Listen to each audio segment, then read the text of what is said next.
Welcome to episode 3 of Ms. Shelved. I'm Linda. Hi, I'm Maura, and today we're going to talk about the likability of characters. So, what is it we talk about? What is it that we talk about when we talk about likability of characters or unlikability? Yeah, I mean, when I think about characters that I like, I think about someone who, I would maybe want to hang out with or be around or be friends with, or who I would like to be. For instance, I will bring in an example right away, actually. Let's talk books. So one of my favorite characters is Frankie Landau Banks from The Disreputable History of Frankie Landau Banks by E. Lockhart. It's a young adult book. And I love her because she is this high school girl who is like super witty, like really smart, very self-assured, and creative, and just nothing like what I was like in high school or now. I would love to be like her. So I think you're witty, Linda. Well, I am not as witty as Frankie Landau Banks. So that's what I think about with likable characters. I don't know. Do you have? Yeah. Well, so I feelings? think Nora, the protagonist in Claire Massoud's The Woman Upstairs, really got a lot of press for being an unlikable character, an unlikable woman, and this character is in her early 40s and just comes out right from the gate saying, I'm really angry with how my life turned out. I did A, B, and C, and I should be here, but I'm here instead. And she's really upset about it.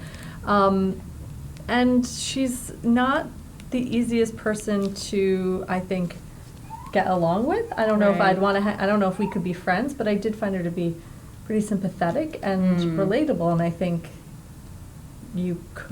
I see how this person could develop. Like, see this person in the world and how we are one bad situation from being this lady. Yeah, exactly. One bad situation from being an angry art teacher. Instead, we're happy librarians.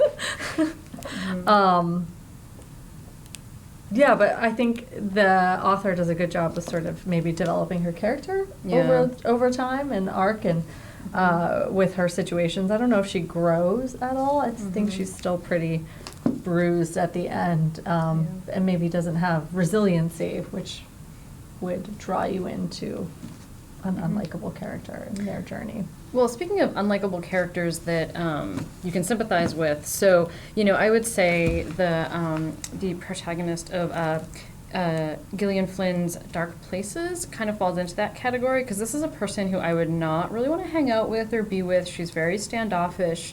She's not, a pleasant person. She's very unhappy. But, it's because of this horrible, horrible tragedy that happened to her when she was a child that she's never gotten over. And so, I felt very bad for her. So I could definitely sympathize. But she's not likable. Like, if you met her, you wouldn't be like, oh, Libby Day, she's so much fun. Like, no, she's not. She's not fun at all. But then there are other characters who, aren't even sympathetic, and they're just unlikable in many ways. So, I would say, so I have a couple of examples here. So one of them is the main character of a book called The Cry of the Sloth by Sam Savage. If you ever see this on the staff pick shelf at the Robbins Library, that's mine. Does it frequently appear on your staff picks? Yes, it does. It's probably going there later today after we finish recording this.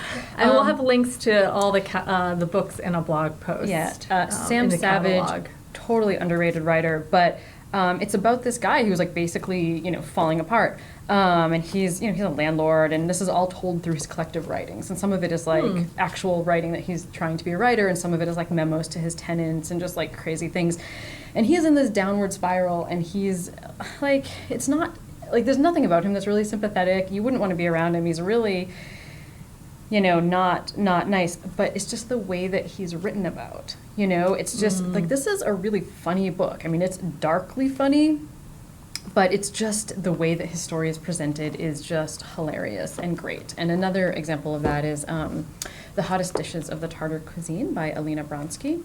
Europa. Yep. They have such great books. Yes, and so this woman who basically is screwing up her daughter's entire life, and she really is. She's a horrible, horrible person. Don't do that. Don't do that.